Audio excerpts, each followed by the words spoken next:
ദേവൂട്ടിക്കൊപ്പം വരികയാണ് അമ്മേ മൂകാംബികേ. ഇന്നു മുതൽ എല്ലാ ദിവസവും രാത്രി 8:30 നമ്മുടെ സ്വന്തം സൂര്യ ടിവിയിൽ. സ്വാമി ഇന്ന് തന്നെ അന്വേഷിച്ചു തുടങ്ങിക്കോളൂ. നാളെ തന്നെ എനിക്ക് വിവരം തരികയും വേണം.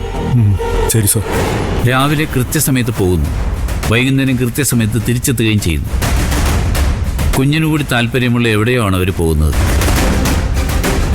അല്ലെങ്കിൽ കുഞ്ഞിൻ്റെ വായിൽ നിന്ന് തന്നെ നമ്മളത് കേട്ടേനെ. ആ സ്ഥലം എവിടെയാണെന്ന് മാത്രമേ നമുക്കിനി അറിയേണ്ടതുള്ളൂ. സ്വാമി ചെല്ലേ, എനിക്കതിൻ്റെ വിവരങ്ങൾ വിശദമായിട്ട് അറിയണം. ശരി സാർ. സാറ് പേടിക്കണ്ട, ഞാൻ കണ്ടുപിടിച്ച് അറിയിച്ചോളാം.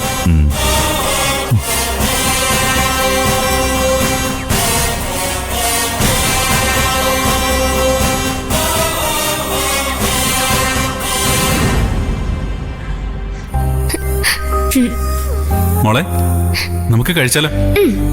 ആ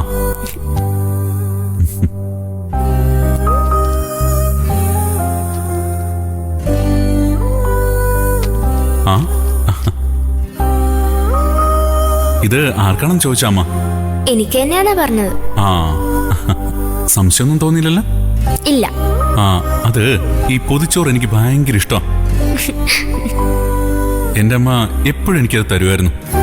അവസാനം ആയപ്പോഴേക്കും ഞാനതൊക്കെ കളയുമായിരുന്നു. കൂട്ടുകൂടി നടക്കുമ്പോ ഇതൊന്നും കഴിക്കാനുള്ള സമയം കിട്ടാറില്ലല്ലോ. ആ അന്ന് കളഞ്ഞതിന്റെ ഇന്ന് അനുഭവിക്കുന്നേ. നമ്മൾ എന്ത് തെറ്റ് ചെയ്താലും ഭാവിയിൽ നമുക്കത് അനുഭവിക്കേണ്ടി വരും. അതുകൊണ്ട് എന്റെ മോള് തെറ്റൊന്നും ചെയ്യാതെ നല്ല കുട്ടിയായിട്ട് വളരണം. പപ്പ നല്ല കുട്ടിയായിരുന്നില്ലേ? എവിടെ നല്ല കുട്ടിയായിരുന്നില്ല. അതുകൊണ്ടല്ലേ ഇങ്ങനെ കിടക്കേണ്ടി വന്നത്. ഇനി നല്ല കുട്ടിയാ മതിയല്ലോ, അപ്പൊ അസുഖമൊക്കെ മാറില്ലേ? ഇനി അതൊന്നും നടക്കില്ല. സമയം കുറേ വൈകിപ്പോയി. മിറാക്കിൾ സംഭവിച്ചാലോ? അത്ഭുതോ?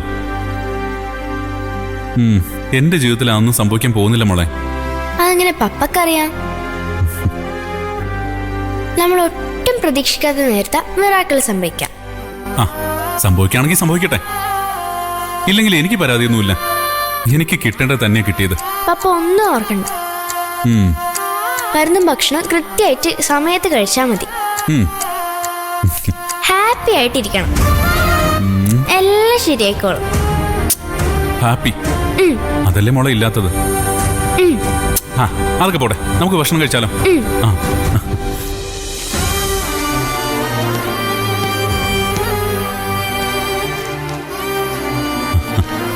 ആഹാ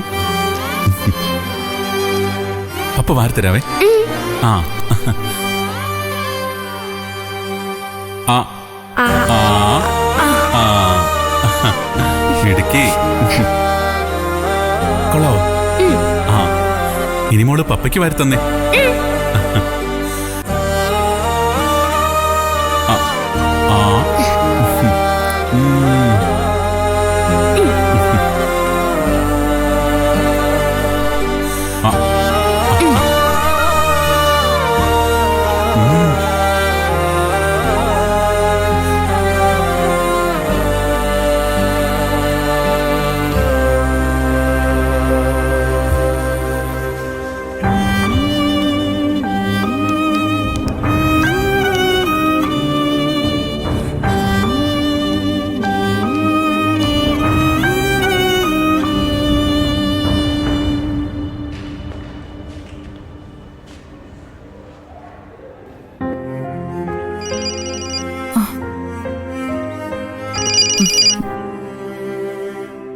മോനെ.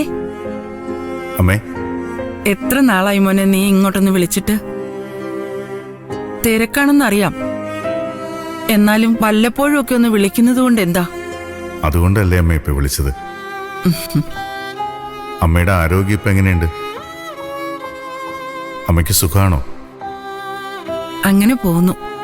അമ്മ എന്ത് കഴിച്ചു? രാവിലെ ദോശ കഴിച്ചു. എന്തേ? സമയത്തിന് ഭക്ഷണം കഴിക്കണം, ആരോഗ്യം ശ്രദ്ധിക്കണം. ഇപ്പൊ പഴയതുപോലെ വിശപ്പൊന്നും ഇല്ല മോനെ. എന്തെങ്കിലും കഴിച്ചെന്ന് വരുത്തും. അത് ശരിയല്ലമ്മേ, നല്ലോണം ഭക്ഷണം നടക്കണം. ഞാൻ വരുന്നുണ്ട് അങ്ങോട്ട്. എനിക്ക് അമ്മയെ ഒന്ന് കാണണമെന്ന് തോന്നുക. എന്തു പറ്റി ഇപ്പൊ അങ്ങനെ ഒരു തോന്നല് തോന്നാൻ? തോന്നി. എന്താ തോന്നിക്കൂടെ? നീ വരുന്നതിൽ അമ്മയ്ക്ക് സന്തോഷമല്ലേ ഉള്ളൂ. സ്വന്തം മക്കളെ കാണുന്നതിലും വലിയ സന്തോഷം വേറെന്താ മാതാപിതാക്കൾക്കുള്ളത്? പക്ഷേ മക്കളത് മനസ്സിലാക്കുന്നില്ല എന്ന് മാത്രം. അവസാനം തിരിച്ചറിവുണ്ടാവും. അപ്പോഴേക്കും അച്ഛനും അമ്മയൊക്കെ പോയിട്ടുണ്ടാവും. അമ്മ എന്തൊക്കെയായി പറയുന്നേ? അമ്മ കുറേ കാലം കൂടി ജീവിക്കും. അമ്മ ആഗ്രഹിക്കുന്ന പോലൊരു ജീവിതം അമ്മയ്ക്ക് കിട്ടുമമ്മേ. അതിനെക്കുറിച്ച് ഞാൻ കാര്യമായിട്ട് ചിന്തിക്കുന്നുണ്ട്. നിന്റെ സന്തോഷം കളഞ്ഞിട്ടൊരു ജീവിതം അതെന്തായാലും അമ്മയ്ക്ക് വേണ്ട. നീ എപ്പോഴും സന്തോഷമായിട്ടിരിക്കണം, അത് മാത്രമേ ഉള്ളൂ അമ്മയ്ക്ക്. ഞാൻ വരാമേ. ആ മോനെ, വരുമ്പോഴേ അക്ഷരെ കൂടെ കൊണ്ടുവരാൻ മറക്കല്ലേ. പിന്നെ ശ്രുതിമോളില്ലേ അവിടെ, അവളെയും കൂടി കൊണ്ടുവരണേ. നമുക്ക് എല്ലാവർക്കും കൂടി ഇവിടെ കൂടാ. ശരിയമ്മേ, എത്രയും പെട്ടെന്ന് ഞാൻ വരാം. നീ എന്താ കഴിച്ചേ? ഇനി എന്തിനാ ഞാൻ കഴിക്കുന്നത്? അമ്മയോട് സംസാരിച്ചപ്പോ സന്തോഷം കൊണ്ട് മനസ്സ് നിറഞ്ഞു. എന്റെയും.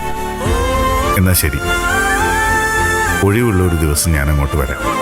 ശരി മോനെ.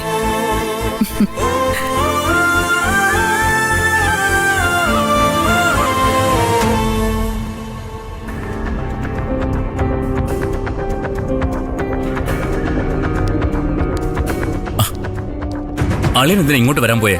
പിന്നെ വരാതെ, കുഞ്ഞളിയ അവിടെ നിൽക്കുമ്പോ എനിക്ക് സ്വസ്ഥമായിട്ട് വീട്ടിലിരിക്കാൻ പറ്റുമോ? അതുകൊണ്ട് ഞാനിങ്ങ് പോന്നു. ആ, എന്തായി ചോദ്യം ചെയ്യല്? മറ്റവനെ വിളിച്ചിട്ടുണ്ട്, ആ ശരത്തിനെ. അവനും കൂടി വന്നതിന് ശേഷമേ നമുക്കിവിടുന്ന് പോകാൻ പറ്റൂ. നീ ആയിരിക്കും എന്റെ പേര് പറഞ്ഞെടുത്തത് അല്ലേ? എടാ, തെറ്റൊന്നും ചെയ്തിട്ടില്ലെങ്കിൽ നീ എന്തിനാ പേടിക്കുന്നത്? പോലീസ് സ്റ്റേഷനും കോടതിയൊന്നും നിനക്ക് പുത്തിരി അല്ലായിരിക്കും. എനിക്കങ്ങനല്ല. കല്യാണം നിശ്ചയിച്ചിരിക്കല്ലേ. പെണ്ണിന്റെ വീട്ടുകാർക്ക് എന്തെങ്കിലും തൃപ്തിക്കുറവുണ്ടായാ അതോടെ എന്റെ ഭാവി അവിടെ തീരും. എടാ, നിന്റെ ഭാവി അല്ലെങ്കിലും തീരും. നീയേ അകത്താവാൻ പോകുന്ന ആളാ.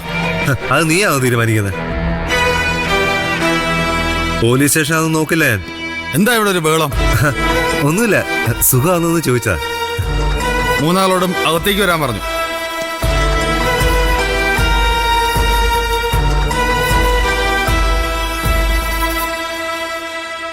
തന്റെ ഫോണിൽ നിന്നാ റൂബിക്ക് അവസാനമായി കോള് പോയത്.